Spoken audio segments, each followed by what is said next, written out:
What's up, guys? Dylan here, and today I'm going to talk about 5 risk considerations that you need to consider when you are thinking about using the Ballet wallet. So this is a follow-up to my 5 reasons why the Ballet wallet is a good cold storage solution for your Bitcoin. But as with anything in this space, you always have to ask questions, and it's important to ask questions and really consider the risks, because there is no perfect solution to just anything in this space, to any sort of storage, there's always trade-offs, and that's like the nature of crypto, Bitcoin, the blockchain. There's always some form of trade-off, and so it's better to understand what those are so you can prepare accordingly than fail to understand, fail to ask the questions, and be taken by surprise. So comment, share below, and let's get into this video. So I want to first start off and say that I've worked with Ballet, and it's a product that I recommend, that I use, but it's something I recommend generally, not specifically, meaning I have to know your circumstance. I don't know who you are. I don't know what your background is. I'm just some guy making videos on the internet, and I can't possibly know what your scenario is. So you really have to take this information and filter it to see if it works for you. If it doesn't, that's fine, right? And if you want more specific help, you can reach out and I can educate you on this after hearing what your situation is. And of course, none of this is financial advice. And one thing to remember is just not your keys, not your crypto, not your keys, not your Bitcoin. You need to secure it somewhere safe that you know it won't be hacked. That's very important, because I don't want you out here losing money, losing your Bitcoin, because that sucks. It's one of the reasons why I make these videos. With that said, let's get in and talk about the 5 reasons, 5 risk considerations that you need to take in mind when you are considering the Ballet wallet. So number 1 is physical loss. And this is important. The Ballet wallet is cold storage, right? It is a physical device. It's like a bearer bond. It's a bearer asset, meaning if you hold it in your possession, it's yours. If someone else holds it in their possession, it's theirs. So there's a couple pros and cons to that. It's like this silver coin. For a moment, I lost this silver coin. It's 1 troy ounce. I lost it, and I was like, I guess it's not mine anymore. There's nothing, I can't retrieve it, okay? Wherever it was, wherever it existed in the physical universe, whoever had that or whoever knew of that location, and it wasn't me, for a long period of time, they could utilize this. Luckily, it was just lost in a pouch in a bag, and I found it. But had someone else taken it, there'd be really nothing I can do to get it back. It's my word against theirs, and then after a certain point in time, like, it just becomes a hassle to make that happen. But fundamentally, with physical bearer assets, right? I'll talk about the difference between a physical bearer asset and like stuff on the blockchain and pros and cons of that. But it all comes down to, can you project enough power to secure your ownership over this? So there's 2 people here, right? And we both are claiming that this silver coin is ours, right? And there's only 2 people in existence, right? There's not like a government, a committee. There's not laws, there's not that kind of thing, right? And we're both fighting over this. You can think about like the scene of Lord of the Rings when Smeagol and his friend, I think maybe it was Deagle, when they found the ring, right? They both wanted the ring. They both thought it was theirs. What happened? They fought. And who got the ring? Smeagol, because he killed his friend. Ultimately, that's what it comes down to in the real world, right? If there's a dispute over an asset, a piece of property, right? There will be a battle if that cannot be resolved in other means. Thankfully, we live in a more civilized society, and generally people don't resort to battles to the death to secure ownership over property. That's a good thing, but it happens in the animal kingdom all the time, and that's the ultimate end goal, right? If there's a dispute that cannot be resolved otherwise, that is the ultimate end goal for physical assets. So with that said, the Ballet wallet is a physical asset. So you need to be able to secure it, to project enough power to secure this asset. And this is slightly different than something like your 12 to 24 word seed phrase, because with that, you can set that up with a wallet, but then remember it. It's in your mind.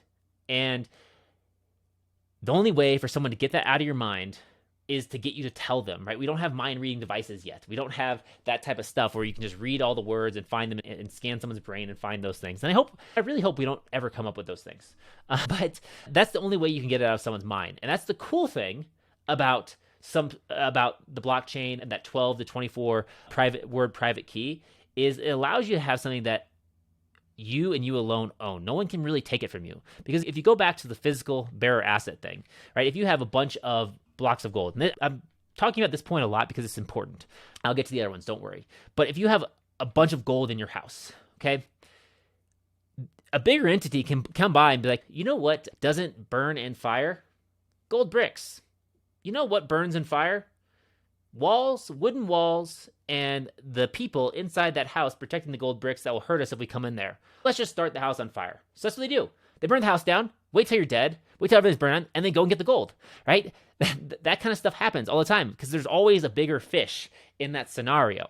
So you have to realize that with physical bearer assets. And you have to protect them accordingly. That's why allegedly all the gold in the U.S. is stored in Fort Knox. It's a massive vault, an isolated location, protected with armed security so that it prevents people from going in and being like, we're just going to burn this down. It makes it very hard. So they made it very difficult to attack, but it's costly and expensive. So back to the Ballet wallet, and just to finish off this point, you do have to secure it against physical loss, right? So you have to protect it physically. Now, thankfully, we're not like holding billions and billions of dollars right here. Maybe you are, but then you probably need another solution. But for what you're doing, for the average person, you just need to make sure this is in a secure location. You just need to make sure that this device is not tampered with. Put it in a safe that's watertight, right? That floods can't get to, that fires can't get to, that's safe from those things so it can't melt or anything like that. Put it somewhere safe and secure, and you're going to be good to go. For the vast majority of people, that will be enough. Don't tell people you have it. Don't tell people where you have it. Just keep it in a safe and secure location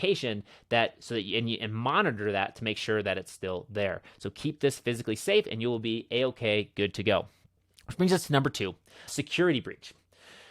So this is something that you need to consider, is that because the private key and in order to send funds off this wallet, you have the public key on here, and you have the private key, and then you have a passphrase. You can see that here on the wallet. The private key is beneath the tamper-proof seal, and the passphrase is beneath this little scratch-off, kind of like a lottery card, this little scratch-off seal as well. And you need both of those in order to send funds from the wallet. It is possible that in the manufacturing process, or that Ballet has some form of database that could connect these pieces of information to the public key. And if that happens, then whoever has access to that can send the funds away from these wallets. The chance is small, very small, and not likely because that's bad business, but it's something to consider. And you need to ask yourself, is the risk of that actually being a thing, which I don't think it is, right? But if it is that worth using the wallet? What is the risk? What is the risk reward? What is the expected value? What's the trade-off there? So that is something that you need to consider with this wallet. And I won't tell you otherwise because that's a reality. But I think the chance of that happening is so small, it's pretty negligible and not something that you really need to worry about. But it is something to consider, especially if you're dealing with millions, hundreds of millions, significant amount of money. There might be other solutions that are more secure out there. But this will do good for just, in general, the average person, the average Bitcoin investor, the average person there, this will be just fine. Brings us to number 4 is counterfeit wallets. Since it is a physical device, someone can buy this, and we see this happen. Someone can buy it in China, and they can set up a manufacturer, and they can make ones that look just like this, except that and the case with the counterfeit device is either they've messed with the tamper-proof seal so they know it, or like they have the database like I talked about before, and they're selling counterfeit Ballet wallets. So Ballet does a really good job of showing you how to verify your wallet. They have a tool on their website, so you can go through different verification processes. They have different elements on the wallet to ensure that it's real, just like on a dollar bill, right? Because one of the big problems with dollars is like they don't want people counterfeiting them. So they put all these like little security features in there so you can tell if it's a real or fake dollar bill. The same thing with this, right? They have different features. So for example, they have like, so they have this little Ballet tag on the top there, right? They have these serial codes on the card, right? And they have a few other features that you can check and verify that they are all consistent and they're not counterfeit. There's a look and feel to it, right? They talked about recently that the tamper-proof seal. So see how it's flat there? If it's honeycombed, if it doesn't look like that, there's a chance that it might have been lifted up. So these are things to consider. And so one of the biggest pieces of advice for avoiding counterfeit wallets is just purchase directly from the manufacturer or someone that, like, I've bought Ballet wallets and I've given them out for various promotions and things like that to people to clients and people in my groups, which is totally fine, right? They trust me to provide them with a secure wallet. So that's the way I would recommend doing it. So only get from trusted sources. Don't just go buying off Amazon, right? That's how you get a counterfeit wallet, and that's how you lose all your crypto. Which brings us to number 4, is dependency on the manufacturer. Okay, so I talked about the security breach, about having some backdoor database that allows them to pair these private keys with a public key with the passphrase. Then the other thing is for the manufacturing process. There is a possibility that during the process, during the supply chain, that someone somewhere hacks that process and compromises the production of these wallets. So if you've ever seen the movie Ocean, I think Ocean's 11 or Ocean's, whatever, the first Ocean's movie, where they go down to Mexico and they start working at the manufacturing plant for the dice that are used in the casino. And they slip a batch of dice, like a polymer for the dice, so they look the same, but the polymer is magnetic, and so they can control the way the dice roll. So that they do that, and then those get sent to the casino, and they use that to fix the games in the casino. That is a possibility in this process. Now, if you look on Ballet's website and look what they do talk about how they manufacture this wallet in geographically distributed ways. So they're not in the same location, so it's not the same factory. So the chance of physically compromising that process becomes very difficult, if not impossible. But it's still there's still a risk. It could happen, but it's very low. And the chances of, so if that scenario were to play out for these wallets, generally it'd probably be just a new batch of wallets that is compromised. And so if you already have a wallet, right, if you say you've had it for a year, the chance of those past batches being compromised are very slim. It's more likely that new batches of wallets will be compromised. And then if that happens, then they'll have to redo the manufacturing process, identify the issue, and then they'll probably put out a notice, hey, all wallets with these serial codes have been compromised, right? Don't use them or get funds off of them as soon as possible if you have them. Obviously, that's not ideal, but that scenario would be pretty easy to detect and remedy should it surface. The worst case scenario would be some very sophisticated scheme where they compromise the wallet manufacturing process and they just lay dormant for years so that no one knows, and then they do the attack in one fell swoop. Very unlikely that's the case. Possibility, but very unlikely that someone would go through all that trouble and work to do that and even be able to pull that off in the first place. But that is something you need to consider. Number 5 is limited crypto support. This is true and this is not. So I think the thing here is they do support multiple tokens. I generally recommend Bitcoin for these wallets. And I generally recommend that you treat them like a piggy bank versus a wallet that you're going to be sending and receiving funds consistently. And the reason that I do that, and this is a pro and a con of this wallet, is because in order to send funds from this wallet, you have to physically alter the wallet. You have to physically peel up the tamper-proof seal to reveal the private key, and have to physically scratch off the passphrase in order to have that passphrase and do those, and to combine the private key with the passphrase with your public key in order to send the funds. Because of that, it's not ideal for frequent day-to-day transactions, for microtransactions and that kind of stuff. But it makes it more ideal. Like, I always recommend these things for gifts. These are amazing gifts. As a grandparent, my grandpa would give me $2 bills and for Christmas each year. And I really wish that he had just given me a Ballet wallet when I was like 5 and said, hold on to this, don't ever lose this. You'll get a gift on this every single year. That'd be so cool. And then every single year, he would just deposit more Bitcoin to my Ballet wallet. And he's like, hey, is it secure? Is it safe? And as long as you keep that wallet secure and safe, you get more Bitcoin. As soon as you spend it, you get no more Bitcoin. That'd be a cool thing to do. And so then it puts the responsibility on the kid, and you'll be getting Bitcoin each and every year, so it's becoming more and more valuable.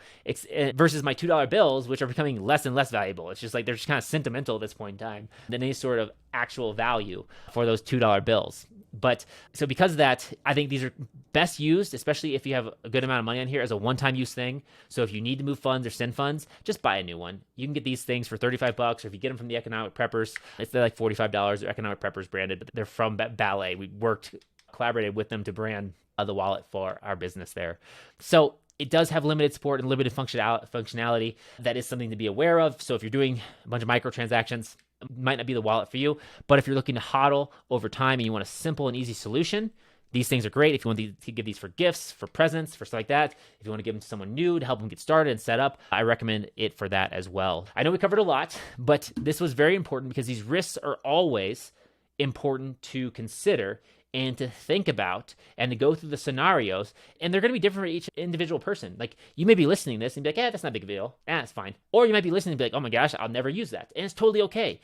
You consider the relevant questions, the relevant risks, and you determine if it's a solution or if that's a risk that you are willing to take. And there's risks in everything, right? If anyone tells you it's completely risk-free, they're lying to you. They're lying to you. Nothing is risk-free. There's always risk out there. But the best strategy is just to understand the risk and proceed forward knowing that risk and with a risk mitigation strategy in place. So with that said, let me just do a quick recap. So here are the 5 things. Number 1 is physical loss. Number 2 is security breach. Number 3 is counterfeit wallets. Number 4 is dependency on the manufacturer. And number 5 is limited cryptocurrency or functionality use of the wallet. So those are the 5 risk considerations that I think you should consider before using the Ballet wallet. So if you found this helpful, please let me know in the comments below. If you have other comments, questions, or concerns, definitely comment below. I'd be happy to address those in the comments or another video. And of course, if you want one-on-one individualized help, click the button below and schedule a call with me. And if you want to pick up one of these wallets from the Economic Preppers, there's a link below this video as well. So that's it for now, and I will catch you in the next one. Peace.